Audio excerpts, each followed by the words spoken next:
Yeah. Byron, Brooklyn, yeah. Yeah, I don't Okay, think. hold on. I got to go to my settings. Hold Okay. on. Let me go in and Yeah. I mean, it's funny because this is how I visualize you. You're like Charlie, like from Charlie's Angel. You just the voice.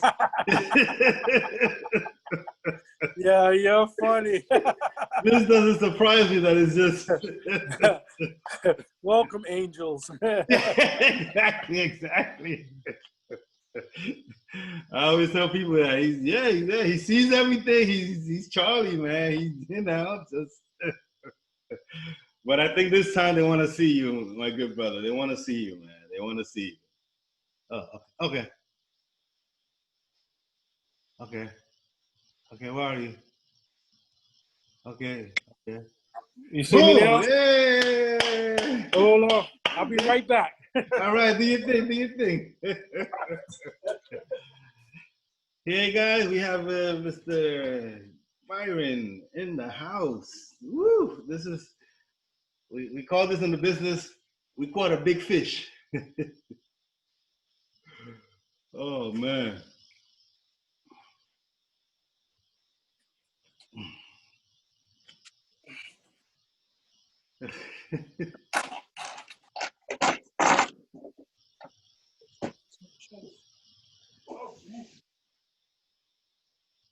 Wow.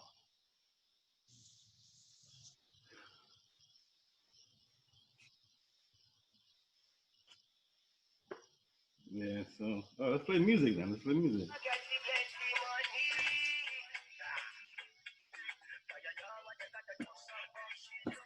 I'm back, brother. I'm sorry. I didn't want to be disrespectful and have no shirt on. Hey, listen. Sukasa is Sukasa. You know what I'm saying? All right, man. You be as comfortable as you can. You know, I just do it up. You know what I mean? Because I'm just like, all right, let's get. I always like to put on a show, so it's like, all right. I got you. But I'm dressed now. I got a shirt. What's going on? Well, welcome, Byron. Is it Byron or Byron? You know what I mean? Because I know you got a little flavor, West Indian flavor to you. It's Byron. Byron. Like Lord Byron. Oh. Well, I gotta give you, you know what I mean? Like when I hear good jokes, I give the thumbs up. So you got look at that. This, guys, he's not even a comedian and he's like funny as hell, man. But welcome. You know, I call this Be My Guest with Quarantino because, you know, I was so lonely that I had to do something with you know what I've been doing here. So that's where they was born. But I was putting it on the Brooklyn House of Comedy Wednesday comedy workout. And by the way, thank you very much for allowing us, Joanna and the whole crew, to like have a space to call home. You know, that's first and foremost, because as I've been interviewing comedians, I feel like, wow, these guys, this is their home. They miss the folks, they miss the establishment, the staff, you know. And Charlie himself, I'm sure they miss the guy who's been paying the rent. So we appreciate you, man. So no how have you been? How have you been holding out during the quarantine and everything? I've been holding out okay. You know, of course, with the businesses closing for that amount of time, you know, financially it was a hard hit. But I'm ready to get back in the mix and start making that money back up. But I'm still going to keep Wednesday because, you know, yes, I don't make money on Wednesdays, but at least the comedians get to do what they have to do to prepare for the future to hopefully make me some money on a Friday or Saturday. So I'm investing in them, you know. Hey guys, forever the businessman. This is has to be. If it don't make dollar, it don't make sense, right? That's what they say. People that make money, that's what they think. You know what I mean? But how did you get started being a businessman? Because you've been at this for a while. Like, you know, you're successful. You know, let the comedians know how success, you know, works for someone like yourself. Where did it start? That you had your first business? How did this? Well, basically in 1995, I wanted to open up a jazz, and I wanted to do something with comedy because I love both jazz and comedy. So that's when I said, you know what? being I love both, let me open up something to deal with both. And it was called Inkwell Jazz and Comedy Cafe. Yeah. And that was 15 years ago on Rogers Avenue, going on 16 years. Yeah. Small venue, was only like 48 seats. You know, people could come in, host a small show. Yeah. And it went crazy, you know. Yeah. I mean, people started coming there, started doing weekly shows, and you know, Sink, John, Marlon, and Ray Dijon were my host, and A.G. White started off with them. Yeah, so it took off. It took off. Yeah. No, oh wow. Sorry, you got my head spinning with the names because you know I love those are my senseis. Those are the guys. Yeah, those are the guys. Those are the guys that gave me a shot to kind of like go bomb at their shows. So I really, really appreciate them, and I appreciate that room back there on Rogers because that was like you got to build muscles and you need venues like that. That was the tallest stage that I've ever been at. It was like, whoa, I'm really on top of you motherfuckers, right? so it has a dear place in my heart, that place. So thanks again. But yeah, I'm glad that you're going to be coming back strong. And for the people at Brooklyn House of Comedy, like, so you said it's going to be business as usual as far as Wednesday, and any other changes for coming as far as like Brooklyn House of Comedy? Or pretty much anywhere where you do comedy? Well, I updated the place, changed the lights, painted the place. So I took the time to do some renovations while we were closed, and I put a little bit more into it. I finally put the sign by the back door so people could see, and I'm sorry. So the official address will be 211 Putnam Avenue because there's a sign back there. You can enter through there, and I just want to, and the front now will be called Libre Inkwell because I opened up a new spot in on Fulton Street with two other partners on Fulton and Kingston. So I'm gonna have them all married to each other, and it'll be called Libre Inkwell on Bedford in the front area, and the comedy club portion will be Brooklyn House of Comedy. Oh wow! Look at that, guys! Congratulations, by the way. You're just you can't knock a good man down. So thank you so much for that, because like. I and along other comedians was always wondering, like, come on, man, this is the original Brooklyn comedy, sensei here. Like, you established comedy in Brooklyn House of Comedy, so people were connecting that. But we saw other clubs come by. We're like, yo, come on, let's get Brooklyn House of Comedy. Let everybody know because this place is love and we love it. And I'm glad that the renovations were made or whatever. I was a big fan of like maybe getting like because those people are always like by lights. They're like, that's why Times Square is so popular. People are just like lights. Yeah. So I always felt like the venue needed just more lights up front so you could just drag people in there. Because it's New Brooklyn. We got white people. Fortunately, and like we gotta get that. We gotta get that white dollar. You know what I mean? I don't know how you feel about that, but I just kind of like want everybody to just come there and there's no black, white, yellow, purple. There's only green. See, man, this is why I have no business and you have multiple. You know how to get them going. But I do support my black and brown people. Yeah, definitely. I do support them. And I appreciate them, and I do want them to prosper as comedians. But, I support everyone. If you're a comedian, I don't care what race you are. You come in, you work out, you do your thing and become a better performer. I remember when I first opened, Rogers Avenue, Inkwell Jazz Comedy and Cafe, there were only bars doing comedy. There was no dedicated space. So when I first said that I'm the original comedy club in Brooklyn, I mean it. There was no space dedicated just to comedy. And that's all I did there was comedy. I had to do rentals once in a while because, I had to make the money, balance the bills. But it was dedicated to comedy. It was dedicated to jazz. And now for Rogers, the last 6 years that I've had Rogers, that back area, it was dedicated to comedy as Brooklyn House of Comedy. Yeah, definitely. Yeah. I was there from day one, and I've seen the love put into it and like the growth as far as like the people that are going through there. My only concern was like, I want to keep them. I want to keep them coming back week after week. And so like, trying to figure it out with Joanna Briley. Big ups to Joanna Briley. You know what I mean? Yes. Oh my gosh, she's amazing because you know what? Her being there allowed me to do other things, like open up Fulton Street. I needed to move and do different types of business in other places to keep the revenue coming in. Because I'm gonna be honest with you, comedy doesn't bring in that much money. You know, comedy, it doesn't bring in. But yes, we get it. Yes, comedy doesn't bring in that. It brings in money if it's a good show. Right. But for me to actually see money, I got to see 60 or more seats. You know, it's a 90 seat, you know, venue. If I see more than 60 seats, then I start to see profit. But below that, I'm breaking even with lights, salaries, stuff like that. I'm really, you know, it's not really working. Doesn't really work. But my heart's in it. I love comedy, so I'm not going to stop. Oh man, see, like that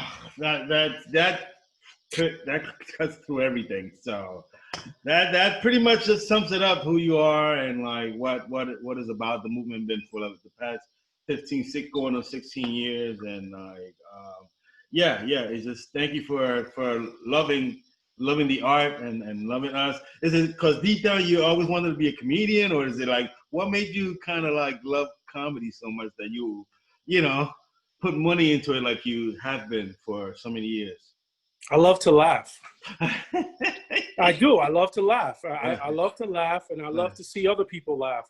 And I love people to come out of here talking about, yo, the show was great and laughing. You know, comedy clubs are like, it's a medical facility. It helps heal the heart.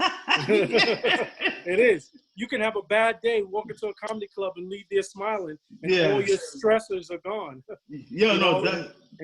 And I just want to say, I do appreciate Joanna because she's been a big support network and helping me with the comedy. And without her, I don't know if I would have been able to further my business because now with her being there, I'm able to do other things, you know, and I just want to say one thing to my comedy community because I feel I am part of the comedy community because I support comedy. You know, I open up venues for comedy and I love comedy. I don't allow personalities to interfere with your craft. If you're a comedian and of course you want to make money, you know, just because you don't like myself or you don't like Joanna or you don't like the staff, we're not there to bring negative energy to the environment there at Brooklyn House of Comedy. We're there to support comedy because that's why we're open for comedy. So I ask that for the people who do have issues with anyone, come back, talk to me. You know, I want to work with you. I want to work with everyone. Whatever I can do or she can do or anyone can do to accommodate you, I will. I want to accommodate comedians. I want the newest comedians to the oldest comedians to come and spread their wings there, Brooklyn House of Comedy. I also want to give a shout out to Marlon because Marlon was the original with me with the Brooklyn House of Comedy. I can't forget him. I got love for him. I don't know what the love is for me, but I got a lot of love for Marlon. He's a good person, good dude, funny guy. It's just, you know, we have to come back to our roots. I've spent good money on shows there, but I'm no longer doing that. I'm a comedy club now. I'm not going to be forking out a bunch of money for people to come in. If you're a comedian, you have a following, I'm not a promoter, I'm an owner. My managers are not promoter. They're managers. So I don't want people to feel bad if they come and do a show there. We will post it on our social media outlets. We will help promote it, but we don't want to be the sole promoters for your comedy show. And that's what a lot of comedians have a problem with because they figure, okay, I'm going to perform there. We should promote it. That's not my craft. I don't know how to do that. If you ask me how to open a business or how to start a business, I got you. If you ask me how to pull a crowd, you need to speak to a Ray Dijon. Wow. You know? You are naming names, young man. Wow. Thank you for turning that around because I had a teary-eyed moment because, you know, when you name the names of the people that have been at it and been providing to the game, it just kind of, it brings you. And these are people that like give young comics the opportunity, like to be able to go to a show and just hang around and get those 5 minutes is everything, you know? And the venue means everything. And Marlon and Sink and much love. And and I am happy with this.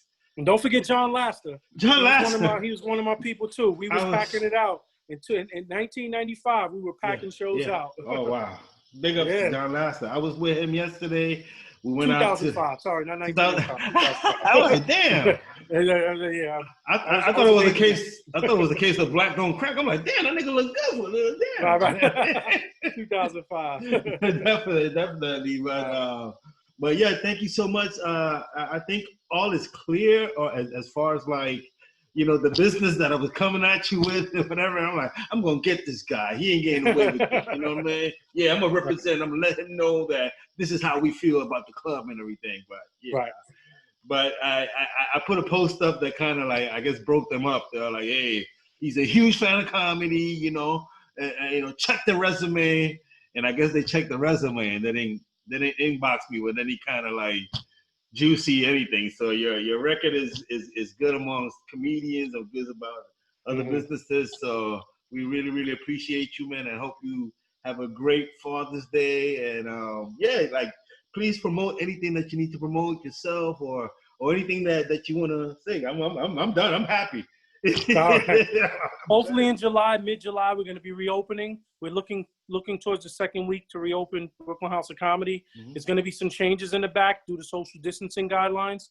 We're going to have the back open. There'll probably be tables back there now separating people. So instead of it being like 98 people that can squeeze back there, now it's going to decrease to probably like 50. Wow. But, you know, if you still want to have a show and you still have that crowd, we just have to do 2 shows now.